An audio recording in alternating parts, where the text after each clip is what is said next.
Bonjour à tous, avec l'aide de Dieu, nous allons faire le Siyum, la conclusion de l'étude du Sefer HaMitzvot avec le cours numéro 339. Commandement positif numéro 191, lorsqu'il nous a été enjoint de nommer un Kohen qui va réprimander, qui va parler au peuple, donc avant qu'ils vont à la guerre. Donc dans la Torah, il y a écrit qui dit « Écoute Israël, vous rapprochez de la guerre, etc. etc. » Et il va ramener, faire retourner tout celui qui ne convient pas à faire la guerre. Que ce soit parce qu'il a la faiblesse, ou bien parce que ses pensées sont ailleurs, parce qu'il n'aura pas la possibilité d'aller faire la guerre. Quelles sont ces choses qui peuvent le déranger? C'est ce que la Torah le dit, le Ram ne le cite pas clairement, mais donc il s'agit de quelqu'un qui a construit une maison, il est encore dans sa première année, il n'a pas encore habité pendant 1 an. Quelqu'un qui a planté une vigne et qui n'a pas encore profité de cette vigne, c'est sa première année. Quelqu'un qui s'est fiancé, donc qui ne s'est pas encore marié, et uniquement après, ça commence la guerre. Ce Kohen-là est appelé un Kohen Meshuach Milchama, qui est oint pour la guerre. Et il va dire dans sa réprimande ce que la Torah dit, le verset qu'on a dit tout à l'heure, Shema Yisrael, Atakriv Hayom la Milchama, Lirach Vafrem, etc., etc. Et il va rajouter donc dans cet esprit-là des choses qui encouragent le peuple à aller à la guerre et qui vont donner leur âme, qui vont se donner totalement pour la victoire de la loi de Dieu. Et en échange, c'est-à-dire aussi, ils vont faire la vengeance sur ces sceaux qui troublent l'ordre social. Et c'est ce que Dieu dit, lorsque vous allez vous rapprocher de la guerre, que le Kohen, donc il s'agit de ce Kohen qui est oint pour la guerre, il va se rapprocher, vous parler, etc. Après, ce Kohen-là, il va dire donc dans les rangs de la guerre, de ramener celui qui est Rachalevav, celui qui a le cœur faible. Et tout celui qui a construit et il ne s'est pas encore installé dans la maison, ou bien qu'il a planté, il n'a pas encore profité de cette vigne, ou bien qu'il a de son arbre tout simplement, ou bien qu'il s'est fiancé et il ne s'est pas encore marié. Et ce qui est dit, Vedibru Ashotrim, que les officiers vont parler. Mais il s'agit de la même chose. Le Rambam nous dit, en effet, dans le Talmud, il est dit, Vedibru Ashotrim, que les officiers vont parler. Il s'agit que les Kohen, donc, disent certaines choses, et les officiers vont faire entendre plus fortement à tout le monde. Et tout cela, c'est-à-dire ce qu'on vient de dire, qu'il y a la réprimande du Kohen oint pour la guerre, donc ce Kohen donc, il va parler à tout le monde, et le fait donc ils vont proclamer dans les rangs de la guerre que certaines personnes donc reviennent et ne vont pas à la guerre, ça c'est uniquement dans une guerre qui est facultative. Mais en ce qui concerne une guerre qui est une guerre de mitzvah, milchemet mitzvah, il n'y a aucune chose de ce qu'on a dit, c'est-à-dire ni la réprimande du Kohen, donc le renfort du Kohen, ni la proclamation que ceux qui doivent revenir chez eux vont repartir, comme c'est expliqué dans le 8e chapitre du traité Sota, et là-bas c'est expliqué les lois de ce commandement. Commandement positif numéro 214, lorsqu'il nous a été enjoint que le Khatan, le nouveau marié, va se consacrer à sa femme pendant 1 an entier, c'est-à-dire qu'il ne va pas aller en voyage, et il ne va pas aller à la guerre pour faire la conquête, et il ne va pas être astreint à toute chose qui ressemble à cela, mais il va se réjouir avec elle pendant 1 an depuis le jour qu'il s'est marié avec elle. C'est ce que la Torah dit, Naki el beto shana echad vesimach et ishto ashalakach, ça donc pendant 1 an chez lui à la maison, et il va réjouir sa femme qu'il a pris.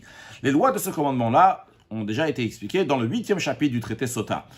Commandement négatif numéro 311.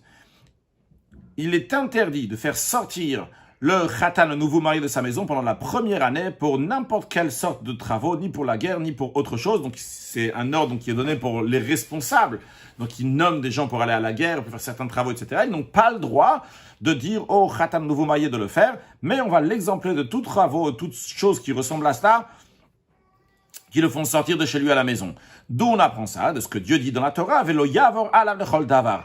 Il ne sera astreint à la guerre pour quoi que ce soit. C'est-à-dire aucune chose de la guerre donc va le faire sortir de chez lui. Voici le langage de la Gemara Sota. Le verset au début dit d'abord le yetze batsa, il ne va pas sortir à la guerre.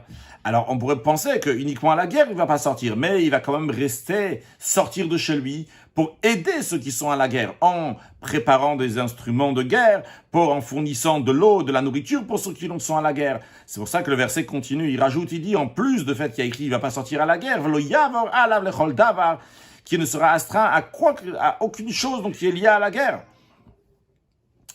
L'expression, il est Yavor alav lechol davar. Alav ou ma'avir, sur lui, donc sur celui-là, uniquement sur le khatan, sur le nouveau marié, lui, il ne fait strictement rien lié à la guerre, donc il reste chez lui. Mais sur les autres personnes qui ne vont pas à la guerre, eux vont, oui, faire d'autres choses, c'est-à-dire que, vrai, ils ne vont pas aller à la guerre, celui qui a construit sa maison, celui qui s'est fiancé, qui ne s'est pas encore marié, celui qui a planté un arbre et qui n'a pas encore profité, mais cette personne-là, elle devra quand même, bien qu'elle ne va pas aller à la guerre, elle devra quand même fournir de la nourriture, préparer les choses pour la guerre, pour ceux qui sont à la guerre.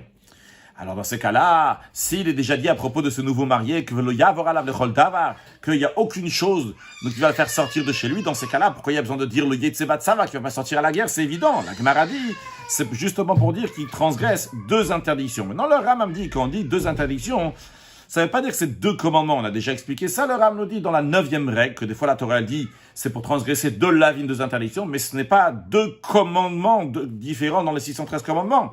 Le Rambam dit, sache que le Khatan lui-même, donc le nouveau marié, lui-même, donc a l'interdiction de sortir de sa maison, c'est-à-dire de voyager pendant toute l'année, comme on a appris donc d'ailleurs dans la mitzvah précédente. Et donc le Rambam nous dit que ces lois-là ont déjà été expliquées dans le 8e chapitre du traité Sota. Commandement négatif numéro 58.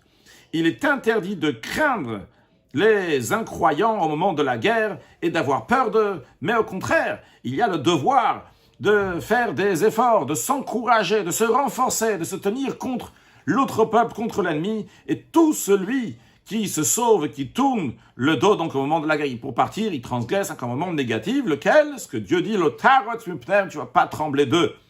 La Torah a répété cette interdiction en disant l'otiraon, tu ne vas pas les craindre.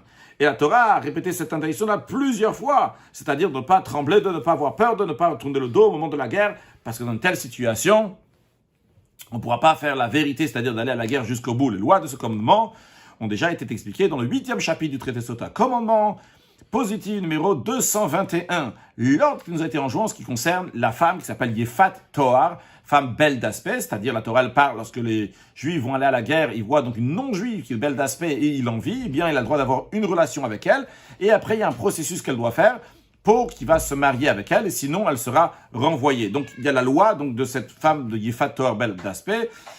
Ce Dieu dit, Vera itabashiga eshet Yefat Toar, si tu vois parmi ses captives une femme de bel aspect. Les lois de ce commandement ont déjà été expliquées au début du traité Kiddushin.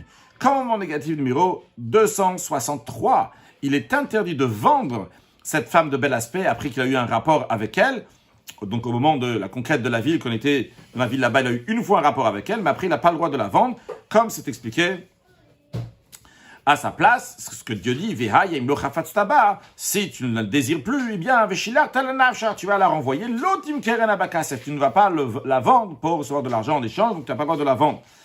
Commandement négatif numéro 264, il est interdit de faire travailler en servitude cette femme, Yifator, après avoir eu un rapport avec elle. Le Rambam s'explique. Quand je dis Léa de la faire travailler, c'est-à-dire de ne pas rendre une servante, et qui va la garder, cette femme-là, comme les autres servantes qui travaillent chez lui. C'est ce que Dieu dit, Loti tamerba tachata sherenita. Tu ne vas pas la réduire à l'esclavage, car tu l'as fait souffrir. Voici le langage du Sifri. Loti tamerba, le fait qu'il y a écrit, tu ne vas pas la réduire à l'esclavage, c'est-à-dire que tu ne vas pas t'en servir d'elle. Donc le Rambam dit, tu vois que c'est deux interdictions différentes. Le Rambam veut dire c'est deux interdictions différentes, c'est-à-dire il y a l'interdiction que nous avons vue juste avant, le commandement 263, donc l'interdiction de vendre cette femme de bel aspect. Et il y a une deuxième interdiction de la faire travailler chez soi, donc en tant que servante. Comme Dieu dit, Veshilar talenavja, c'est tout. Tu veux pas te marier avec elle, et bien après tu vas la renvoyer. Et comme ça, ils ont expliqué l'expression donc Ve'ita merba, donc qu'on vient de dire à propos de cette femme-là. On le retrouve donc dans un autre contexte. Il y a écrit à quelqu'un qui a volé, donc un homme, il a écrit Ve'ita merbo ou mecharo, qu'il a fait, il l'a rendu à l'esclavage et il l'a vendu. Donc en tous les cas, on voit que du moment où il fait rentrer chez lui, on dit il s'en sert de cette personne-là qu'il a volé, eh bien à ce moment-là donc il a transgressé. Les lois de ce commandement donc de la Yefat Toar sont expliquées au début du traité Kiddushin. Dans ce Rambam-là, on a vu entre autres. Donc il faut aller faire la guerre de Dieu, et quand on va faire la guerre, eh bien à ce moment-là, le Kohen est là pour encourager. Eh bien, il faut savoir que chacun de nous, on a la guerre de Dieu, la guerre contre le Yetzer Hara. Et quand on va faire la guerre contre le mauvais penchant, eh bien, il faut savoir qu'il la milchama aloyvecha. Quand tu vas à la guerre, tu sais que tu es au-delà de ton ennemi. En effet, un juif, il a une âme divine. Et cette âme divine lui donne la force d'être au-delà du Yetzer Hara, bien au-delà du Yetzer Hara, du mauvais penchant, de réussir à faire tout ce qu'il faut faire. Alors grâce à Dieu, Baruch Hashem, maintenant, nous avons fini le Sefer HaMitzvot. Comme le Rabbi nous demande d'étudier le Sefer HaMitzot, ou le Ram, 3 chapitres, ou un chapitre tous les jours, donc un grand Mazal Tov pour finir pour ce Siyum-là. Et quand on fait un Siyum, il y a à ce moment-là, il faut la Trala, il faut continuer à nouveau, et on recommence à nouveau, et on demande à Hachem qui nous donne la force de bien étudier de manière encore plus approfondie la prochaine fois, et que on mérite d'étudier tout ça avec Mashiach, que Mashiach va nous dévoiler une nouvelle dimension de la Torah. On va étudier les mêmes choses, mais avec encore plus de profondeur. Torah Chadash Amitite, c'est qu'on mérite très prochainement à une nouvelle dimension de Torah avec la venue de Mashiach. Now, Mazal Tov.